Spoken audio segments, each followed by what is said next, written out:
Welcome to a YouTube video regarding Betty Neuman's model, and here I'm just going to be talking mostly about the role of the lines of resistance.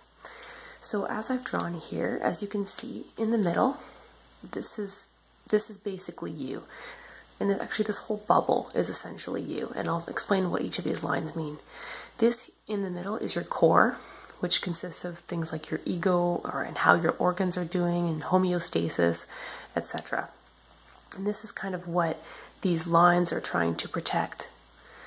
And I'm going to start on the very outside line here, okay, in red. And these are the flexible lines of resistance.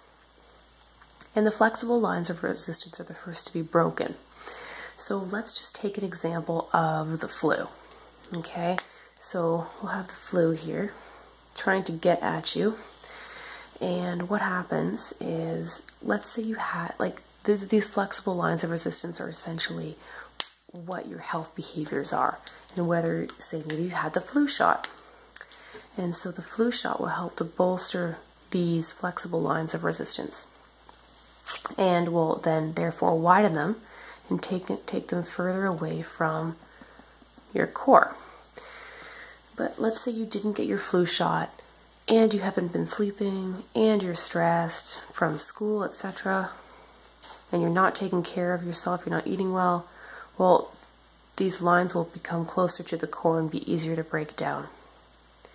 So that's basically your health behaviors. What are you doing actively to help protect yourself?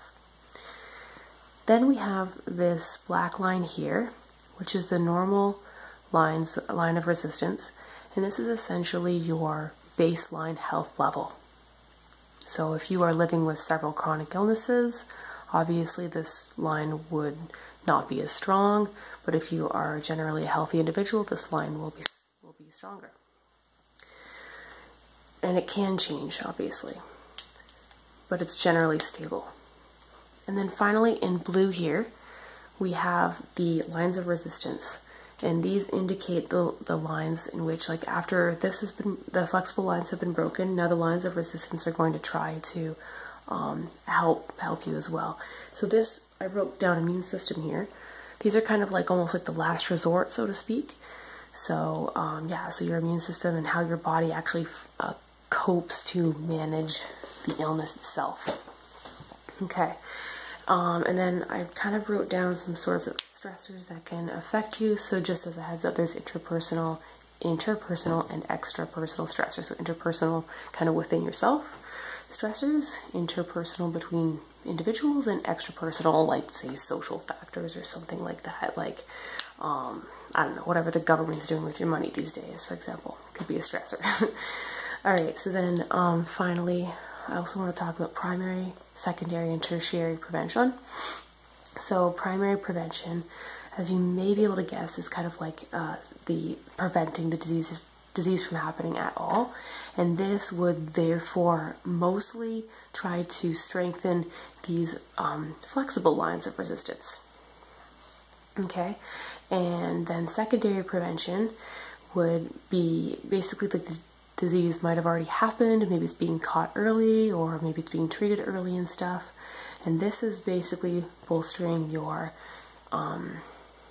lines of resistance here, as opposed to the flexible lines of resistance that primary care was doing. So this is basically helping you to cope with the illness and overcome it.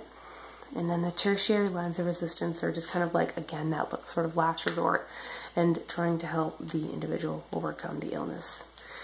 Okay, or at least to slow the progression as much as we can. Okay, I think that basically covers it.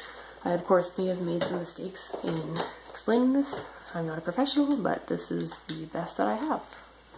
And that's it. I hope you enjoyed.